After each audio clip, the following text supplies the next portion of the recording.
After you're discharged from here, would you go back to your parents' house? My husband said coldly to me, who was about to undergo breast cancer surgery tomorrow. Huh? What do you mean? I can't see you as a woman anymore. I want to break up. His words left me bewildered, and at that moment, everything went dark before my eyes, and my mind turned blank. Yet, my husband still didn't realize that it was he that would lose everything. I am Iris, a 28-year-old homemaker. We've been married for 3 years. My husband, Sid, is 34 years old. He works as a salesperson in a general trading company and is considered a promising young talent. I used to work in the same company. Although I loved mathematics since childhood and even majored in it during university, I didn't pursue a research career. When I started thinking about employment, I felt the barriers faced by women in research positions. So, I chose to join the general trading company. That's where I met Sid, who would later become my husband. Are you a new employee? Feel free to ask if you have any questions. Sid greeted me warmly when we were assigned to the same department. I must admit that I stood out among the new employees due to my height and the fact that I had made it to the final round of a beauty contest during my university days. Thank you very much, I replied with a smile. Since I was a student, many men had approached me, but they often focused solely on my appearance without really listening to my words. Consequently, I became accustomed to smiling politely and moving on. However, Sid seemed different. Perhaps my sheltered life spent mostly in university research labs had left me somewhat naive about the world. Despite the misconception that my flashy appearance might create, I was surprisingly shy and reserved. Iris, do you have someone you're dating?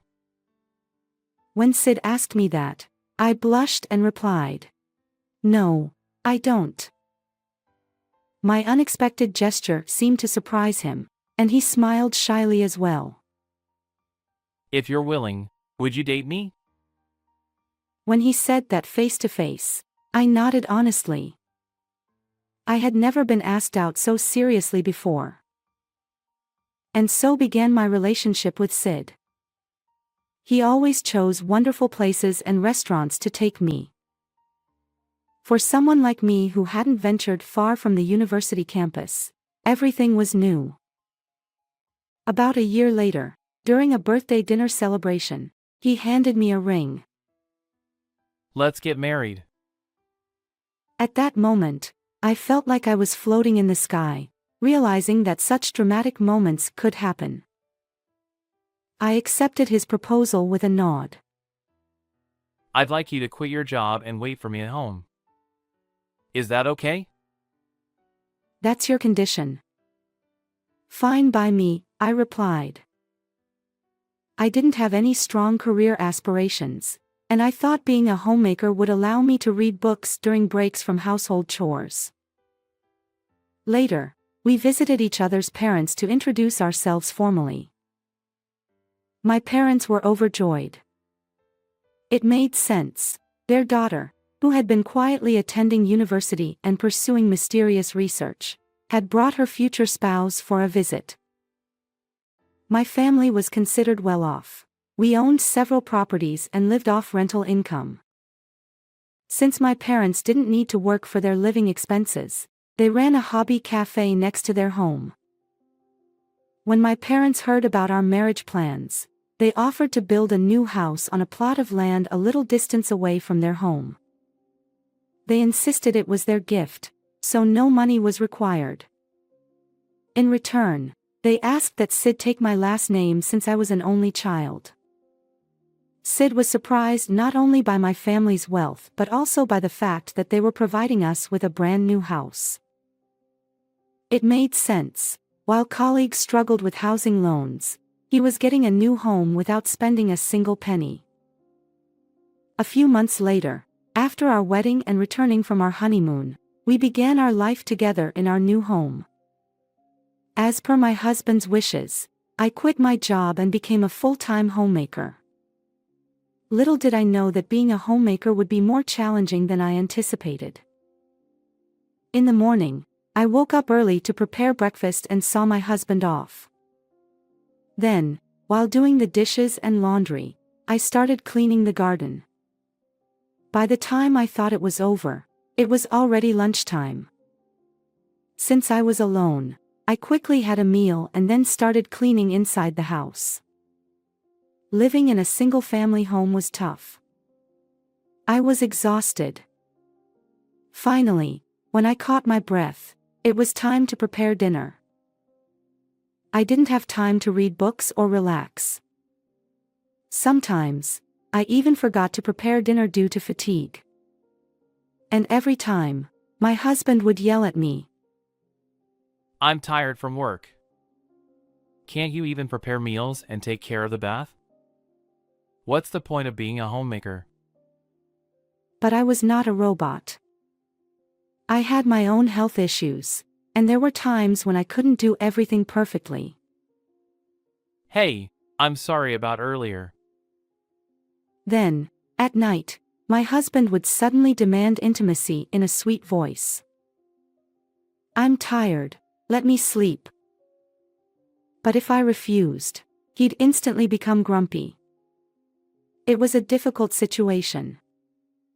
I reluctantly took him up on his offer, but all I wanted was to get to sleep sooner.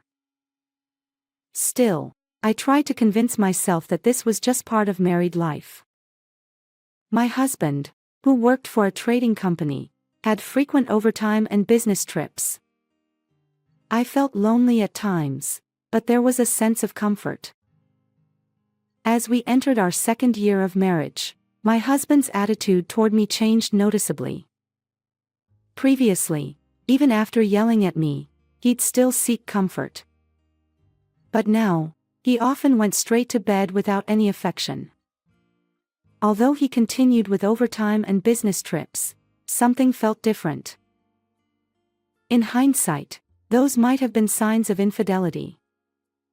When I finally mustered the courage to ask him, he replied with an annoyed expression. I've recently been put in charge of a new product line, and I'm having a hard time. Can you leave me alone for a while? At that moment, I still believed my husband's words. One night, he returned home early and, after a long time, sought intimacy from me. Perhaps due to pent-up frustration, I reluctantly complied. My husband, who had been touching my chest, said, Wait, what's this? There's something there. When I touched it myself, I felt a hard lump in my left breast. Until then, I hadn't noticed anything since there was no pain. The next day, feeling anxious, I searched online for a nearby gynecologist to get an examination. Fortunately, there was a well-reputed doctor nearby, so I promptly made an appointment. On the day of the examination, I entered the consultation room with overwhelming anxiety. A kind-looking female doctor greeted me with a smile. She said, Don't worry, everything will be fine. Please remove your underwear, keep your shirt on, and lie on your back on the examination table. I followed her instructions and lay down. She palpated my chest, occasionally pressing with her fingers to check for any firm areas. Then, the examination continued with chest X-rays and mammography. Afterward, they performed a blood test and took a sample from the lump for cell analysis. When the examinations were over, the doctor said, We won't have all the results today, but we'll contact you once they're available. Although she smiled, her expression seemed sadder than when I arrived. That night, I wanted to discuss it with my husband, but he didn't come home. I spent an anxious night. The next day, when my husband returned, I confronted him about the previous night. I had an urgent work task. I needed to prepare some documents. Sorry for not contacting you. He said it without remorse. Then he asked in a disinterested voice. So, what did the doctor say? Tears welled up as I replied. I don't know the results yet, but based on the doctor's demeanor, it doesn't seem very positive. Huh? Isn't it okay? My husband didn't even look at me and uttered those words indifferently. Did he no longer care about me? The tears I had held back finally streamed down my cheeks. Oblivious to my emotions, he remained engrossed in his smartphone, exchanging messages. I collapsed onto the bed, and when I woke up, I found my pillow wet from tears. The morning light streamed into the room, but my husband was already gone. Several days passed, and I received a call with the results of the examination. My heart sank. I wanted to discuss it with my husband, but he hadn't returned since that day. When I entered the examination room, a solemn-faced female doctor was waiting for me. Please have a seat. I sat down as instructed. There's a suspicion of breast cancer.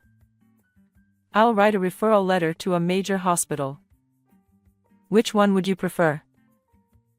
The doctor informed me. My mind was too shocked to think clearly. Anywhere is fine if they can provide treatment. I replied, struggling to find the right words. All right. And the doctor mentioned the name of the nearest large general hospital. I'll go there, thank you. If I could receive treatment, any hospital would. A few days later, armed with the referral letter, I headed to the recommended hospital. I underwent another round of tests, including an ECG and lung examination. They needed to assess whether I had the physical strength for surgery. Finally, it was time for the consultation. Would you like to know all the test results? The doctor asked quietly.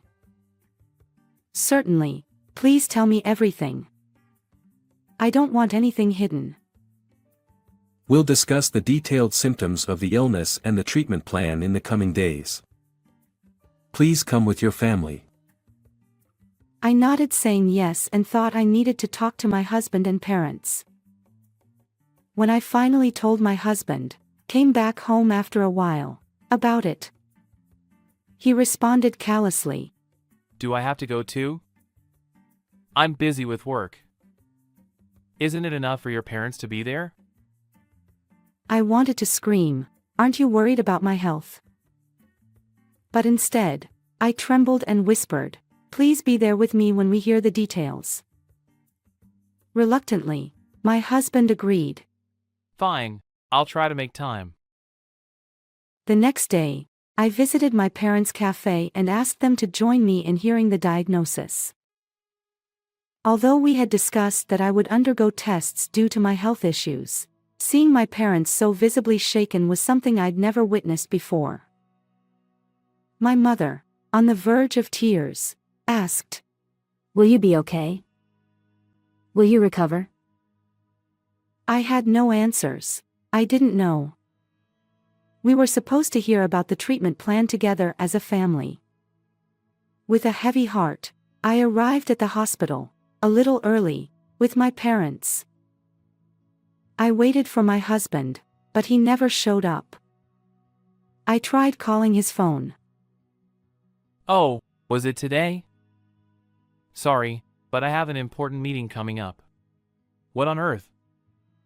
I'm sure I mentioned it to my husband. Did he not hear me?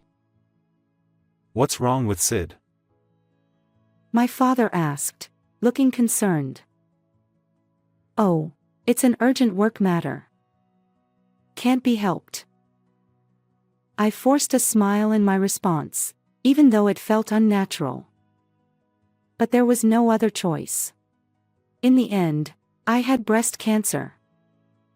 The word cancer felt unexpectedly heavy when the doctor finally told me. Even my journey home felt burdensome.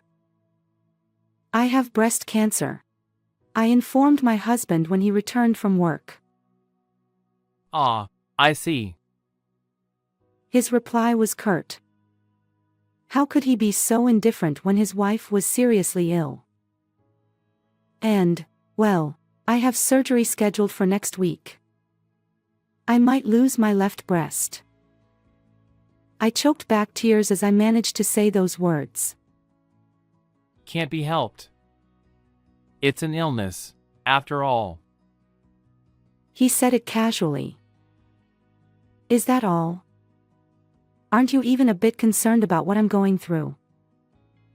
Unable to contain myself, I shouted at my husband and locked myself in the bedroom.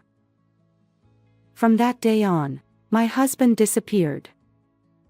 I spent each day anxiously, my tears wearing me down. Accompanied by my parents, I faced the day of hospitalization. Would my husband not come even on a day like this? The thought saddened me once again. Then, on the eve of the surgery, my husband appeared in my hospital room. I assumed he had come out of genuine concern, but his words shocked me. Once the surgery is over and you're discharged, go back to your parents' home. I couldn't believe what I was hearing from my husband. He continued. Your left breast might be gone, right? I don't need a woman like that. How heartless could he be? I tried to reason with him through my tears. Isn't supporting each other what marriage is about, especially during difficult times? But my husband didn't respond. He simply turned and walked out of the room. I wondered if I could handle the surgery with such emotions. However, strangely enough, a surge of strength welled up inside me. I couldn't allow him to continue doing as he pleased. I resolved to fight the illness no matter what. On the morning of the surgery, with my parents by my side, I shared what had happened with my husband the previous day. Sid said that? Break up with a man like that. My father's anger was evident in his words. Exactly, Iris. Not only does he fail to be there for you during difficult times, but he also says such terrible things to a patient before surgery. I never expected that from him. My mother's frustration was equally apparent. Yeah, but right now, please pray for a successful surgery. I won't give up. With those words, I headed toward the operating room. After the surgery, when I woke up, I found myself in the intensive care unit. I had to remain connected to monitors overnight until the anesthesia completely wore off and my condition stabilized. Fortunately, the cancer hadn't spread as much as I feared, and I didn't need to lose my entire left breast. I felt a small sense of relief.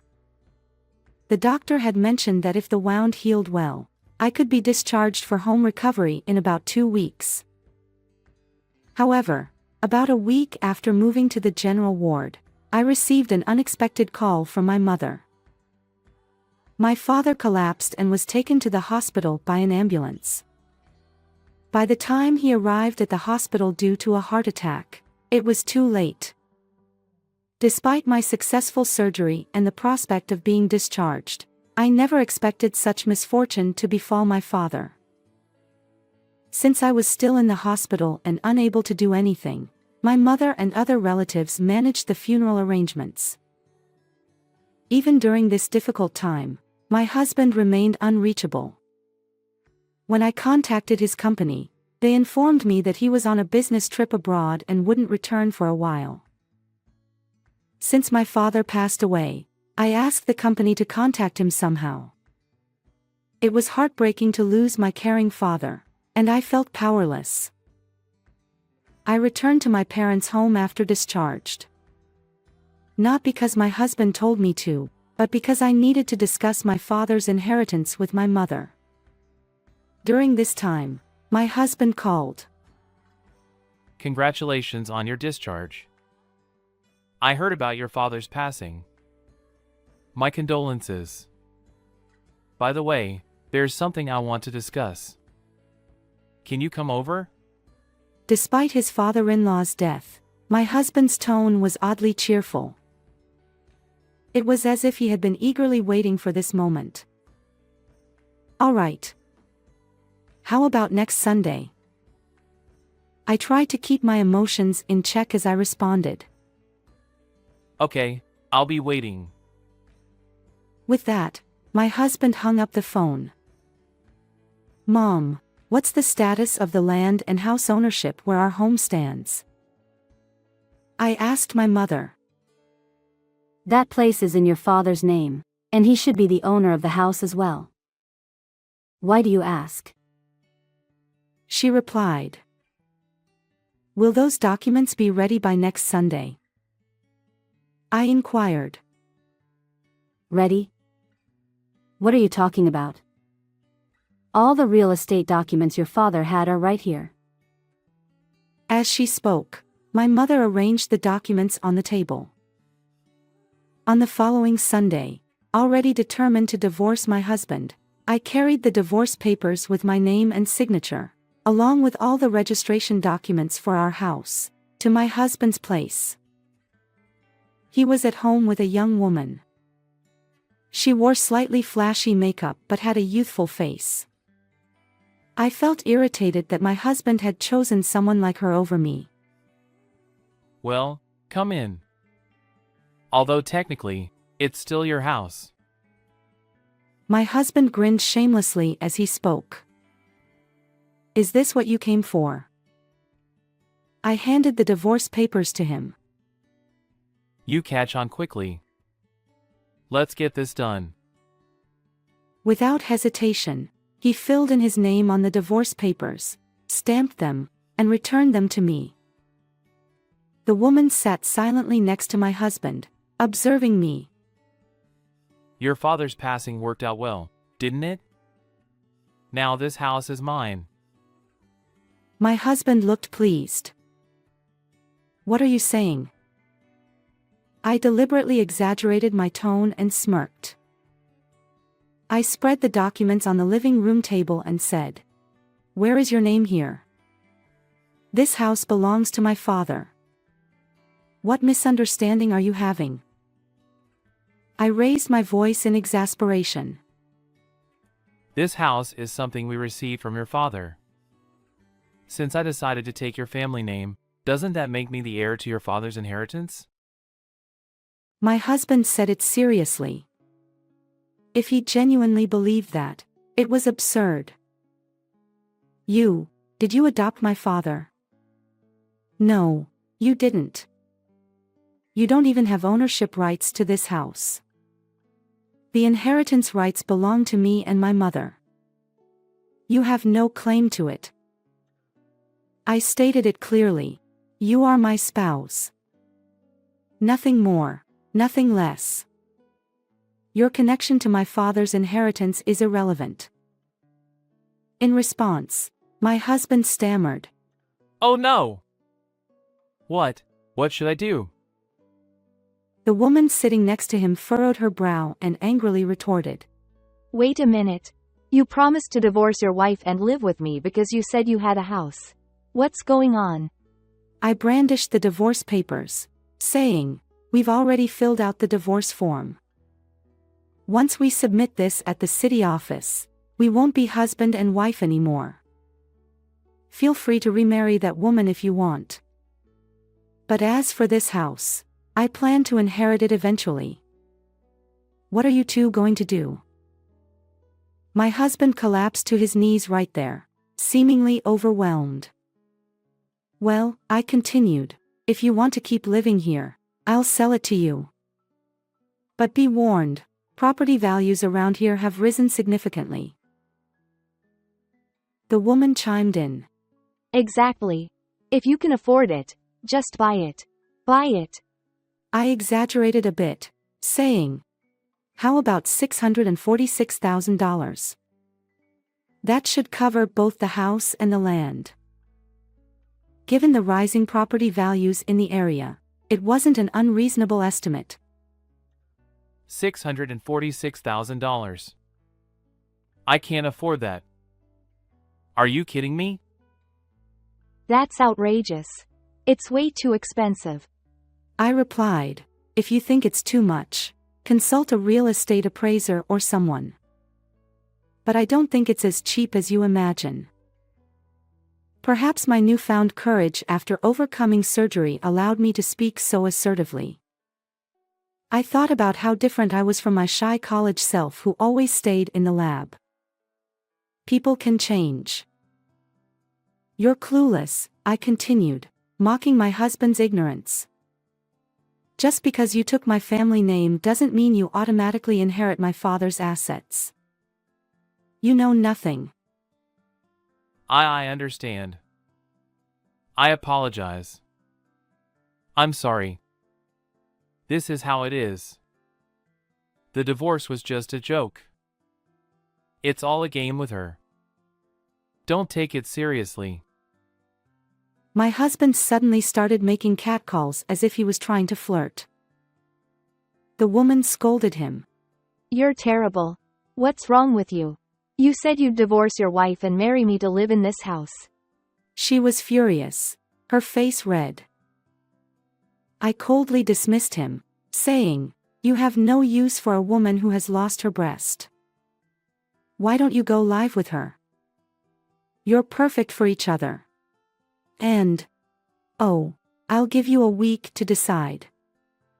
If you want to leave, get the hell out of here. I'll throw out whatever's left over. As I left, I heard high-pitched voices from inside, my ex-husband's apologies and something breaking.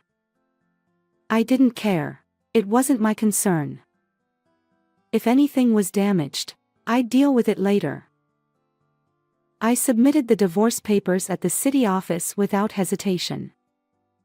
Although I could have claimed alimony with evidence of his affair, I wanted nothing more to do with that man.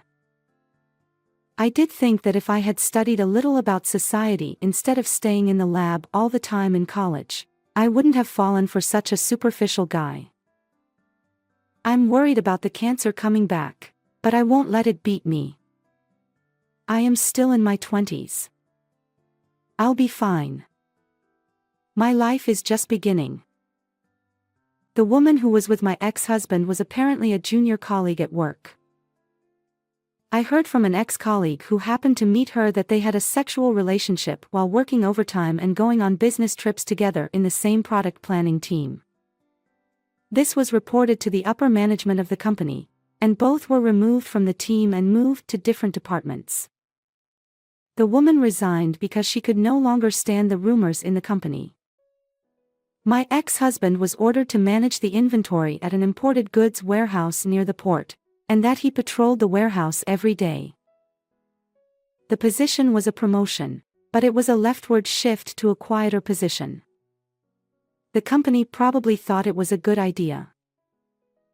It was a miserable situation for a young man who was supposed to have a bright future ahead of him. I inherited my father's estate, which I split with my mother. The price of the land increased, and I could not pay the inheritance tax, so I had to pay for about half of the land assets with a Buddhist statue. With the income from the remaining real estate and the income from the cafe, my mother could manage to make ends meet. Now, I run a tutoring center in the house I inherited. Many students from elementary to high school struggle with math, a subject I loved. If even one of them discovers the joy of mathematics, I'll be happy. I'm also working on the research paper I left unfinished during grad school. Maybe someday, when things settle down, I'll return to academia and continue my studies. How was this story? Please subscribe to the channel. See you in the next video.